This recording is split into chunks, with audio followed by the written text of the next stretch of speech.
Kawasaki has taken the wraps off one of its most futuristic mobility concepts yet. The Kawasaki CORLEO, a hydrogen-powered quadrupedal robotic vehicle that walks instead of rolling. Revealed at the Osaka Kansai Expo, the CORLEO blends cutting-edge robotics with sustainable hydrogen energy, marking a bold step toward the future of off-road and personal mobility.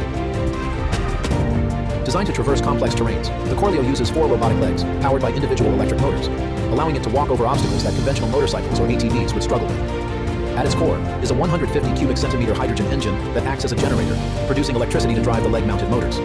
This unique configuration gives CORLEO agility, adaptability, and a surprisingly lifelike walking gait. While still in the concept stage, the CORLEO is already sparking imagination across the tech and mobility world.